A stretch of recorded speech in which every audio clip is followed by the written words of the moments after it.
خدا کی معرفت ہے، اس کا اندازہ کیسے لگے گا؟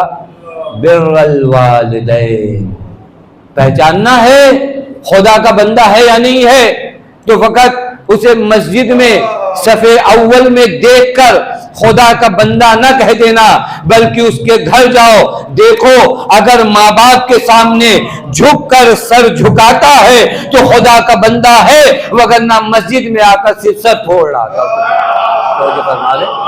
میں مسجد میں صف اول میں رہتا ہوں، لیکن جب گھر پہنچتا ہوں تو میرے ابا میرے سامنے گھبراتے ہیں، کون سے بندے ہو تم؟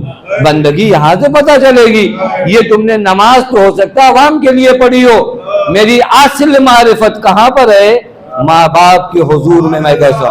ایک آدمی کو پہچانو کہ وہ خدا کا بندہ ہے یا نہیں ہے، کا ماں باپ کی نسبت دیکھو نیک ہے یا نہیں ہے۔ اذ لا عبادت، یہ روایت کے جملے، کیونکہ کائنات میں کوئی عبادت ہے ہی نہیں۔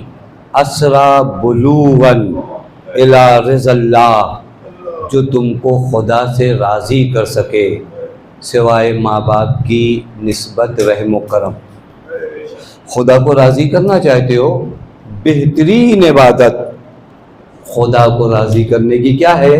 ماں باپ کو راضی کر لو۔ اب روایت ہے، اور ماں باپ میں جو ماں کا مرتبہ ہے وہ عجب مرتبہ ہے، وہ عجب مرتبہ ہے۔ روایت عجیب ہے، روایت ہے کہ اذا کان الرجل فی الصلاۃ، اگر انسان نماز کی حالت میں ہو، مستحب نماز کی حالت میں ہو، فَلْيَدْعُو، یا روایت فَإِذَا دَعَاهُ أَبَاهُ، اور اس حالت میں اس کا باپ اسے پکارے۔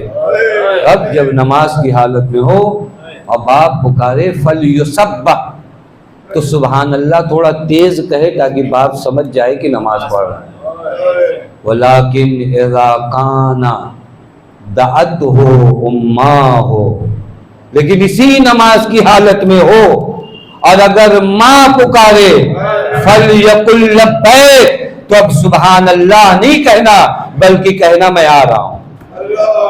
یعنی اس کے بعد جو نماز پڑھو گے وہ نماز نہیں ہے، وہ نماز نہیں ہے۔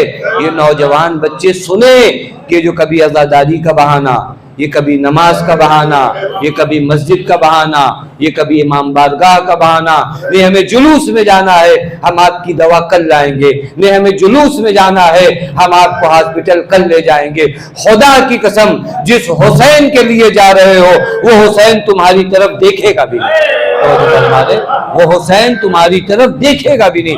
میں ممبر سے نہایت یقین کے ساتھ کہہ رہا ہوں کہ اگر ماں باپ کو ناراض کر کے مجلسوں میں آتے نا، حسین تمہاری طرف دیکھتے بھی نہیں۔